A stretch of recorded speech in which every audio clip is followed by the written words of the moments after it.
Guys, तो मैं Sophia personal tutor से आपके लिए केमिस्ट्री की एक और नई वीडियो के साथ में। और हम यहाँ पर पढ़ रहे थे लास्ट टर्म तक सॉलिड स्टेट, और जैसा कि मैंने आपको स्टार्टिंग से लेकर एंड पॉइंट तक सॉलिड स्टेट पूरा कंप्लीट करवा दिया है। अब मैं यहाँ पर अपना जो अगला टॉपिक है उसकी तरफ प्रोसीड करने वाली हूँ। सो मेरा जब हमने इलेक्ट्रोकेमिस्ट्री स्टडी किया था तो एक पार्ट हमारा रह गया था। कल मैं प्लेलिस्ट देख रही थी, सो उसमें मैंने देखा कि इलेक्ट्रोकेमिस्ट्री के टाइम पे एक बहुत इंपॉर्टेंट टॉपिक हमारा छूट गया था, जिसको हम कह रहे हैं कोलराश लॉ।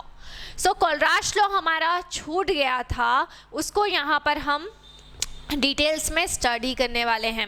लेकिन कोलराश लॉ पे जाने से पहले मैं आपको यहाँ पर कुछ बेसिक टर्म्स के बारे में बताने वाली हूँ कि कोलराश लॉ के अंदर हमको कौन कौन सी बेसिक टर्म्स का नॉलेज होना चाहिए, तब हम कोलराश लॉ को स्टडी कर पाएंगे। और इसके साथ साथ मैं आपको एक चीज़ बता दूं कि कोलराश लॉ की जो एप्लीकेशंस हम पढ़ेंगे उसके ऊपर एग्ज़ाम में न्यूमेरिकल्स पूछे जाते हैं। यहाँ पे थोड़ा सा कॉन्सेप्ट आपको आपका जो 11th स्टैंडर्ड का चैप्टर है इक्विलिब्रियम, उसका भी यहाँ पर लगेगा, और कुछ जो हमने इलेक्ट्रोकेमिस्ट्री के कंटेंट वाले पार्ट में पढ़ा था कुछ कॉन्सेप्ट वहाँ से आएंगे। सो बेसिकली पूरा बहुत सारी वीडियोस मैं आज कोलराश लॉ के ऊपर बनाने वाली हूँ, और पहले इसके पूरे एप्लीकेशन समझाने के बाद में मैं इसके जो न्यूमेरिकल क्वेश्चन है वो भी आप लोगों को करवाऊँगी। सो बिल्कुल देखते रहिए। सो यहाँ पर हम पढ़ रहे हैं कोलराश लॉ, और कोलराश लॉ की अगर हम यहाँ पर बात करें तो कोलराश लॉ है मोलार कंडक्टिविटी के ऊपर। सो क्वेश्चन ये आता है कि सबसे पहले तो मोलार कंडक्टिविटी क्या होती है। इसके ऊपर मैं वीडियो बना चुकी हूँ पहले ही। मोलार कंडक्टिविटी के ऊपर मैंने आपको पहले ही डिटेल में बताया हुआ है कि मोलार कंडक्टिविटी का मतलब क्या होता है, लेकिन फिर भी यहाँ पर मैं आपको एक शॉर्ट में बता दे रही हूँ कि व्हाट इज़ मोलार कंडक्टिविटी। देखिए, हम कोई भी VML ऑफ सोल्यूशन यहाँ पर लेते हैं। ये हमारा कोई सोल्यूशन है जिसका वॉल्यूम कितना है, जिसका वॉल्यूम है VML, ठीक है। और इस VML ऑफ सोल्यूशन के अंदर हम मिलाएंगे 1 मोल ऑफ एन इलेक्ट्रोलाइट। अब ये बताने की आप लोगों को बिल्कुल ज़रूरत नहीं है कि 1 मोल ऑफ एन इलेक्ट्रोलाइट क्या होगा। इलेक्ट्रोलाइट आप जानते ही होंगे कि जो अपनी मोल्टन स्टेट में अपने में से करंट को पास होने देता है उसको हम कहते हैं इलेक्ट्रोलाइट, ठीक है। तो अब यहाँ पर आपको क्या करना है, जो VML आपका सोल्यूशन है उस VML सोल्यूशन के अंदर आप मिला देंगे 1 मोल ऑफ एन इलेक्ट्रोलाइट, ठीक है। तो जब आप VML सोल्यूशन में 1 मोल ऑफ एन इलेक्ट्रोलाइट को मिलाएंगे, 1 मोल ऑफ एन इलेक्ट्रोलाइट को डिसॉल्व करेंगे, सो 1 मोल ऑफ एन इलेक्ट्रोलाइट को डिसॉल्व करने पर जो भी इस इलेक्ट्रोलाइट का, अब इलेक्ट्रोलाइट जैसे ही इसके अंदर जाएगा तो इलेक्ट्रोलाइट कोई सा भी होगा, तो इलेक्ट्रोलाइट को जैसे ही हम इस सोल्यूशन के अंदर मिलाएंगे तो इलेक्ट्रोलाइट क्या करते हैं, इलेक्ट्रोलाइट आयंस में डिसोसिएट होते हैं। किस में डिसोसिएट होते हैं? आयंस में डिसोसिएट होते हैं। कोई सा भी इलेक्ट्रोलाइट आप ले लें, जैसे ही आप उसको सोल्यूशन में मिलाएंगे, एक्वस सोल्यूशन में अगर आप मिला रहे हैं तो वो क्या होगा, आयंस में डिसोसिएट हो जाएगा। जैसे कि NaCl मान लीजिए, जैसे ही हम इसको मिलाएंगे तो ये Na+ और Cl- में डिसोसिएट होगा। क्लियर है? तो ये जो 1 मोल ऑफ एन इलेक्ट्रोलाइट रहेगा ये किस में कन्वर्ट हो जाएगा, ये आयंस में डिसोसिएट हो जाएगा। और जैसे ही ये 1 mole of an electrolyte ions में डिसोसिएट हुआ तो इन आयंस की वजह से जो भी कंडक्टिंग पावर होगा उसी को हम कहते हैं मोलार कंडक्टिविटी, ठीक है। सो डिफाइन कैसे करेंगे, डिफाइन है ना, इसका डेफिनेशन किस तरीके से देंगे। अगर मोलार कंडक्टिविटी की डेफिनेशन देने को आई तो उसका डेफिनेशन हम किस तरीके से देंगे वो भी मैं आपको बता देती हूँ, ठीक है। तो उसकी डेफिनेशन भी मैं आपको यहाँ पर लिख दे रही हूँ ताकि आपको कोई भी प्रॉब्लम ना हो। तो मोलार कंडक्टिविटी की डेफिनेशन क्या होगी, it is the conducting power of all the ions It is the conducting power of all the ions present in ions produced by dissolving 1 mole of an electrolyte in VmL of solution. आया समझ में?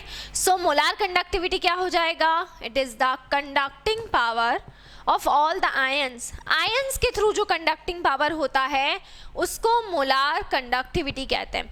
लेकिन ये ions कैसे generate होंगे molar conductivity में? जब हम 1 मोल इलेक्ट्रोलाइट का 1 मोल VmL सोल्यूशन में डिसॉल्व कर देंगे तो उससे आयंस जनरेट होंगे और उन आयंस के थ्रू जो भी कंडक्टिंग पावर होगा उसको हम कहेंगे molar conductivity. So it is the conducting power of all the ions produced by dissolving 1 mole of an electrolyte in VmL of solution.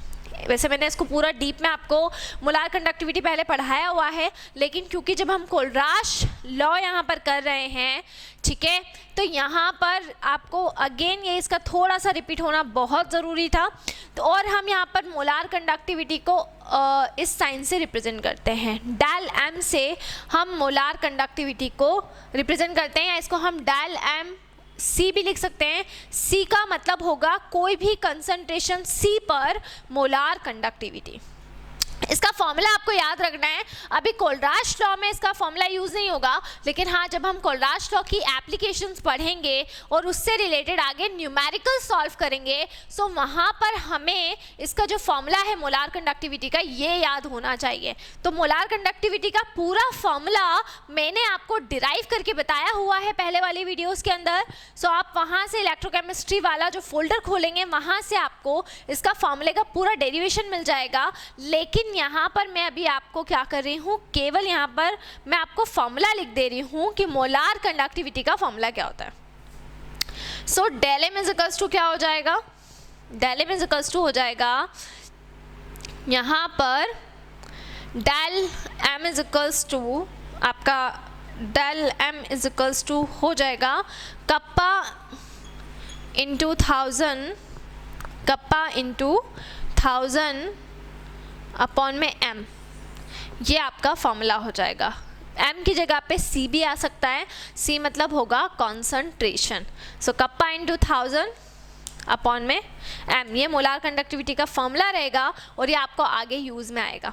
ठीक है, तो आपको समझ में आ गया होगा कि जो मोलार कंडक्टिविटी है उसका मतलब क्या होता है. तो ये मोलार कंडक्टिविटी हुई c कंसेंट्रेशन पर.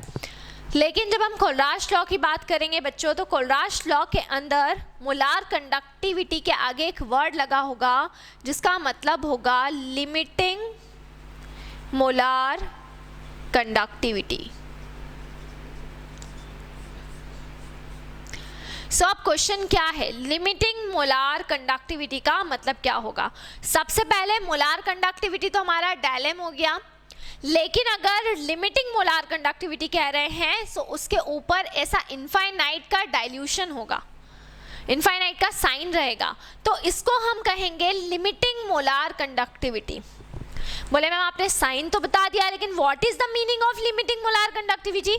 लिमिटिंग मोलार कंडक्टिविटी का मतलब क्या होगा, लिमिटिंग मोलार कंडक्टिविटी का मीनिंग क्या होगा? सो लिमिटिंग मोलार कंडक्टिविटी का मतलब या मीनिंग क्या होगा कि जब भी हम किसी इलेक्ट्रोलाइट को इनफाइनाइटली डाइल्यूट कर रहे हैं, है ना, उसका डाइल्यूशन हम कितना कर रहे हैं, इनफाइनाइट डाइल्यूट कर रहे हैं, मतलब उसके डाइल्यूशन की कोई लिमिट नहीं है, वो इनफाइनाइटली डाइल्यूट हो रहा है.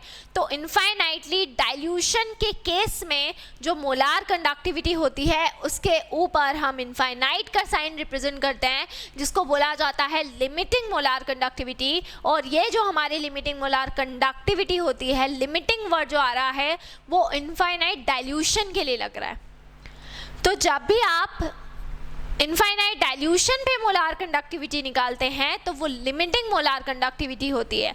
और अगर आप कोई भी कंसंट्रेशन C पर निकालते हैं, मान लीजिए कि आपको जो भी कंसंट्रेशन है वो नोन है, उसके ऊपर जब आप निकालेंगे सो उस केस में फिर हम उसको सिंपली क्या बोलेंगे, उसको बोला जाएगा मोलार कंडक्टिविटी।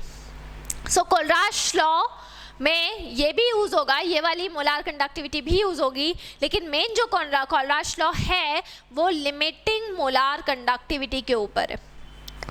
तो नेक्स्ट में मैं आपको क्या लॉ क्या होता है वो मैं आपको बताऊंगी, लेकिन यहाँ पर मैंने आपको बता दिया है। अब एक और बेसिक चीज़ मैं आपको बता देती हूँ कि मैंने आपको क्या बताया कि जो इलेक्ट्रोलाइट होता है वो इलेक्ट्रोलाइट आयंस में डिसोसिएट होता है। So how many types of ions are present, कितने टाइप के आयंस प्रेजेंट होते हैं ये भी हमको मालूम होना चाहिए। सो आयंस दो टाइप के होंगे, एक होगा पॉजिटिव आयन जिसको हम कैटायन कहते हैं, और एक होता है नेगेटिव आयन जिसको हम एनायन कहते हैं। ये तो बहुत बच्चों वाली चीज़ है, तो ये तो सभी को मालूम होगी। तो ये भी आपको मालूम होना चाहिए कि जो भी आयंस में वो डिसोसिएट होगा जब इलेक्ट्रोलाइट, तो वो इलेक्ट्रोलाइट पॉजिटिव और नेगेटिव आयंस में डिसोसिएट होगा। एक और बेसिक कॉन्सेप्ट मैं आपको बता देती हूँ, आप लोगों ने कभी कभी सुना होगा स्ट्रॉन्ग इलेक्ट्रोलाइट और वीक इलेक्ट्रोलाइट के बारे में, that what is strong electrolyte and what is weak electrolyte. ठीक है, स्ट्रॉन्ग इलेक्ट्रोलाइट का मतलब क्या होता है, वो इलेक्ट्रोलाइट जो पूरी तरीके से कंप्लीटली डिसोसिएट हो जाता है, वो इलेक्ट्रोलाइट जो पूरी तरीके से कंप्लीटली आयंस के अंदर डिसोसिएट हो जाता है, तो उस इलेक्ट्रोलाइट को हम क्या कहते हैं, स्ट्रॉन्ग इलेक्ट्रोलाइट। जैसे NaCl की अगर हम बात करें तो पूरी तरीके से कंप्लीटली Na+ और Cl- में कन्वर्ट हो जाएगा। अगर मैं यहाँ पर Na+ और Cl- के बाद में अगर मैं HCl की बात करूँ तो ये भी पूरा कंप्लीटली डिसोसिएट हो जाएगा H+ में और Cl- में। ठीक है, इसी तरीके से अगर मैं यहाँ पर H2SO4 की बात करूँ तो ये भी कंप्लीटली डिसोसिएट हो जाएगा 2H+ और SO4 2- में। तो ये सारे जो कंप्लीट आयंस में डिसोसिएट हो जाते हैं, कैटायन और आयन में इनका पूरा जो एक्सटेंट है वो कंप्लीटली उसमें कन्वर्ट हो जाता है, उसको हम स्ट्रॉन्ग इलेक्ट्रोलाइट कहते हैं। लेकिन उसी तरफ जब हम वीक इलेक्ट्रोलाइट की बात करेंगे तो वीक इलेक्ट्रोलाइट का मतलब क्या होता है, वीक इलेक्ट्रोलाइट का मतलब होगा जिसका कुछ हिस्सा ही कन्वर्ट हो रहा हो, उसको हम कहेंगे वीक इलेक्ट्रोलाइट। जैसे कि एसिटिक एसिड को अगर हम ले लें, CH3COOH को अगर हम ले लें, तो इसका बहुत जो थोड़ा हिस्सा होता है वो ही कन्वर्ट होता है, इसलिए इसको हम किस में काउंट करेंगे, इसको हम वीक इलेक्ट्रोलाइट में काउंट करेंगे।